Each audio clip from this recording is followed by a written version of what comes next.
I love musicals. One of my favorite songs from a musical is from Rent.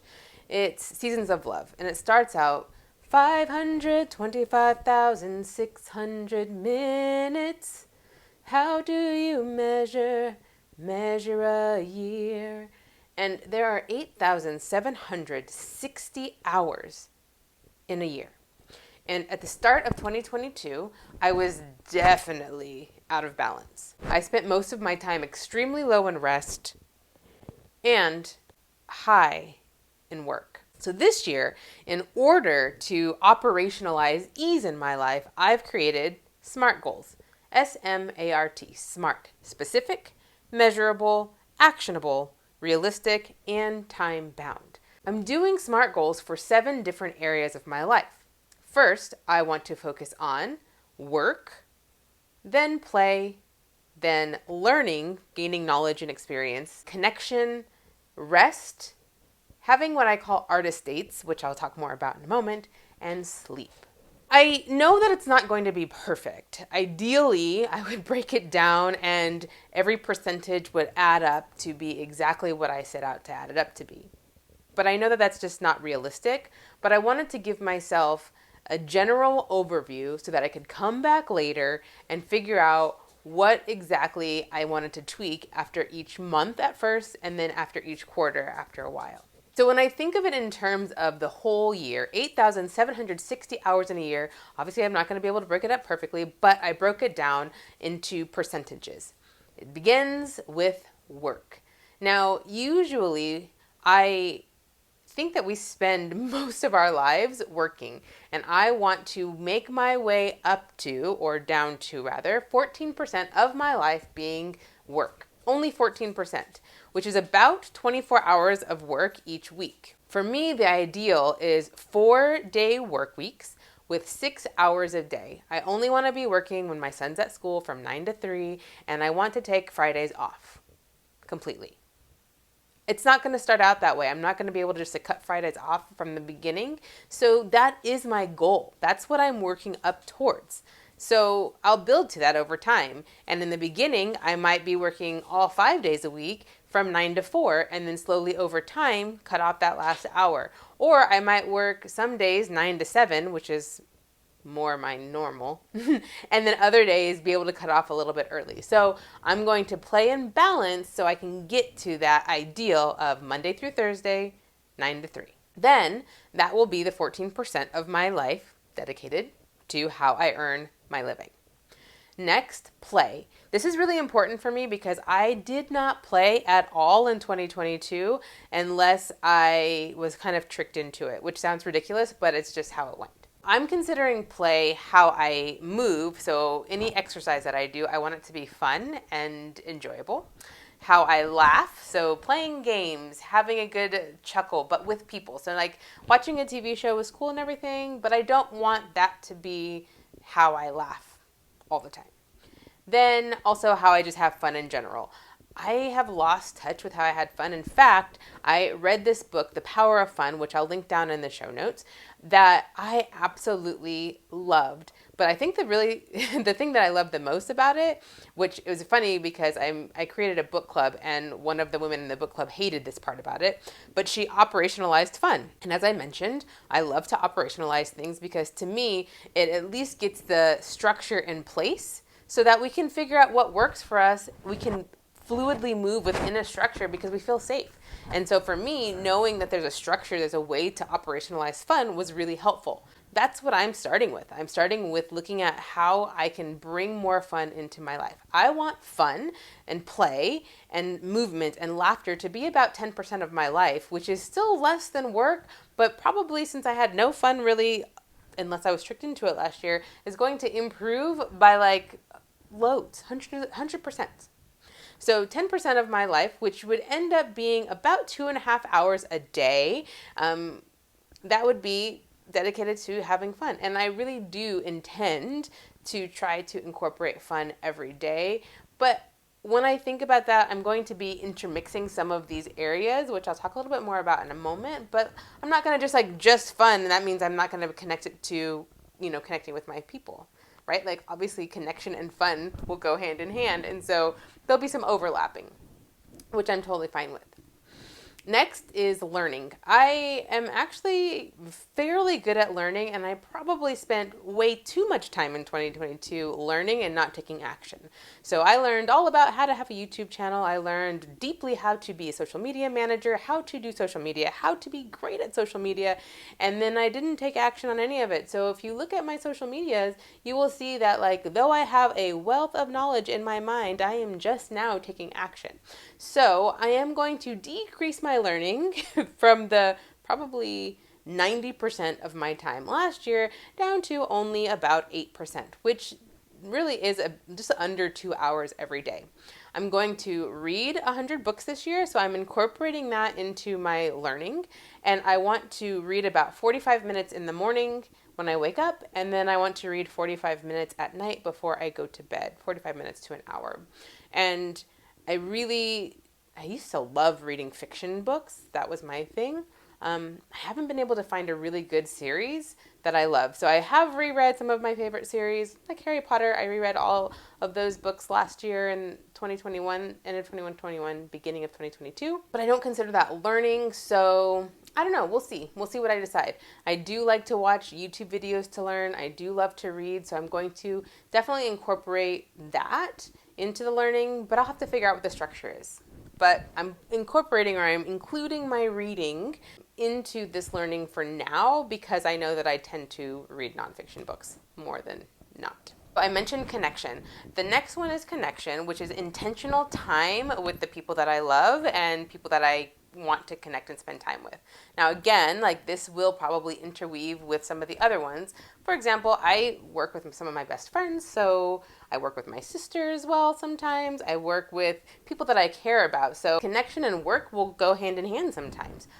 But also play and connection will go hand in hand sometimes because I like to go hiking and that's going to be considered kind of playful. It's the movement aspect of play while also being able to connect with my people. So I know that there will be a lot of interweaving when it comes to connection, but it's the intentional time that I spend with others, and I want to increase that to 20% because I spend a lot of time by myself. And I actually like to spend time by myself, but it's only because I spent 2022 and a few years before that, overworked and overwhelmed. And so when other people would come along, because I didn't have enough time for myself, I tended to lean too heavily into wanting to just like not be with people and have more time by myself. So since I'm being intentional with spending time by myself, which I'll talk about in another section, I want to actually spend more time with the people that I care about and be intentional about who those people are and when we spend time together. 20%, about 5 hours per day. Now I am counting picking my son up from school, cooking dinner with him, doing homework with him. So 5 hours seems like a lot, but like in the morning I make breakfast, I make sure we eat dinner together. Sometimes we eat breakfast together. So like there's hours that take place, and instead of trying to multitask, which is what I normally would have done before, I do want to be intentional of spending time with my kiddos. I have a school-age kid and I have an infant, and so both of them deserve my time. And so when I'm feeding my infant, for example, I want to make sure that like I'm looking in his eyes, I'm not trying to check an email or play on my phone, but I want to be intentional so that that can count as connection time. And then same with my son, my older son, my school-age son. I want to make sure that when I'm sitting down with him to have breakfast, that I ask him questions, interact with him, and that I'm not trying to multitask, which I'm usually trying to clean the kitchen and talk to him at the same time. And it doesn't work out because I get frustrated because I can't hear him. He's yelling at me from the other room. It gets really ugly really fast. So, intentional time with the people that I choose. Next, rest. This is actually covered under leisure for the sake of leisure. That means doing nothing and leaning into boredom. That's really challenging for me, and I have decided to do that for just under 2 hours every day. I am an active overachiever, go get 'em, always working and busy, and sometimes so busy to the point that I'm not accomplishing anything. And so I want to incorporate more leisure time into my life every single day. This is going to be the area that's probably one of the most challenging because I want to take into consideration that I haven't incorporated my rituals and routines, my spiritual practices in a really long time because I've been so busy trying to, like I mentioned, learn a lot of things so that I can eventually take action, which I hadn't been doing, but I am going to shift that. I want to incorporate my routines and rituals back in place, and I consider that kind of leisure because I can sit back and light candles and light incense, or, just take care of doing nothing, putting my phone down, especially not watching a screen because I tend to try to multitask when I watch TV, and giving myself the space to reconnect with my spirit. And I'm going to count that as leisure and rest. So I want to start and end my day regularly with reconnecting with my spiritual practice. I want to go for walks throughout the day, walk my dog several times through the day, so that I'm connecting with him, but also just kind of not trying to listen to a podcast while I walk, but just actually appreciate the calm and quiet and give myself more space to find the calm, the space in between all the sounds. And I'm going to count that as leisure. That will be a challenge, but one that I'm excited to really capitalize on. Spending more time outdoors, getting fresh-ish air in the city, having sunshine, enjoying time at the park, just leisure. 10% of my day will be what I call an artist date. I mentioned that I would go a little bit more into this. I will also link this book down in the show notes, but one of my favorite books that I came across last year is by Julia Childs. It's her book called The Artist Way, and she's the one that introduced me to Artist Date. Now, in the book, she mentions having an artist date. I believe it's once a week, for however long you said it, but I want to incorporate that more into the 10% range, which would be about 2.5 hours per day that's dedicated to the desires of my artist's inner child heart.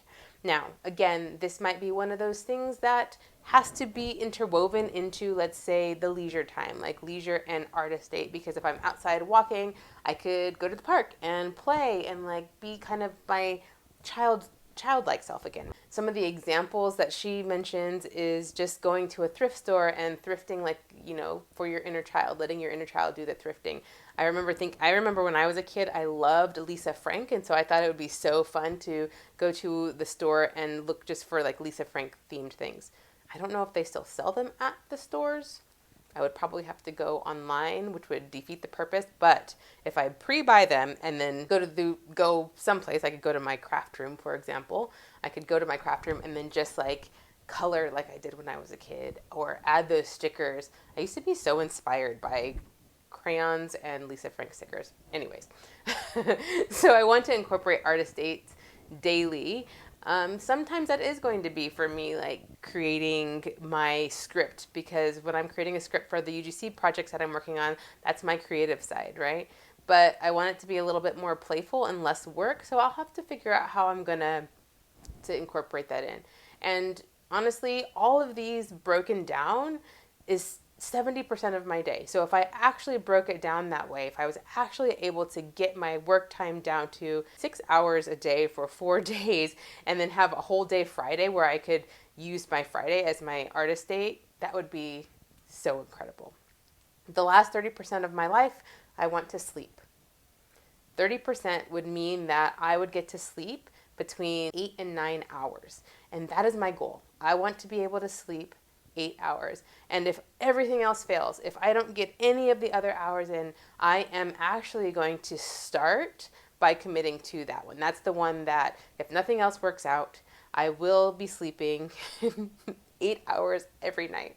This one's a little bit tricky in that I do have an infant who wakes up in the night. So I have to be mindful and catch myself that when I put my boys down at night, that I also go to sleep too. But I also want to read before I go to bed. I also want, fill in the blank. My goal is to make sure that my boys are down by my elementary aged son goes to bed around 8.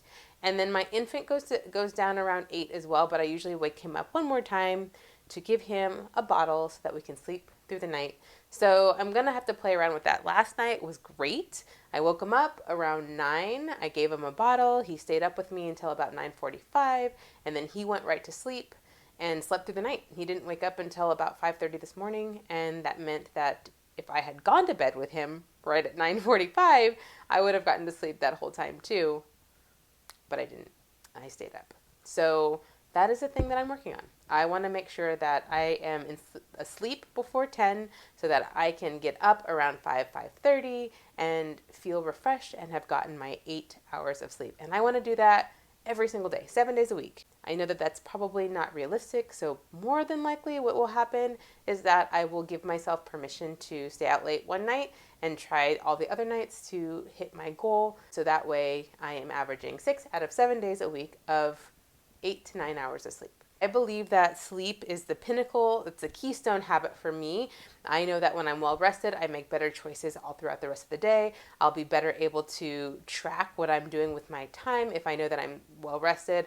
And I actually get less overwhelmed because when I'm rested, I make better choices overall. But with that being my keystone habit, I really want to make sure that I do that so I can be successful in all of the other habits that I'm building around my 8,760 hours of the day. Thank you so much for listening. Please make sure you hit that subscribe button if you're wanting to learn a few more ways to operationalize your life. And if you haven't already, go back and check out my introduction video. It gives you what this channel is all about.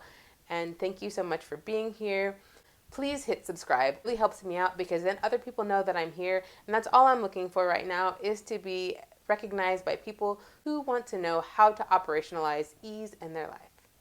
See you next time.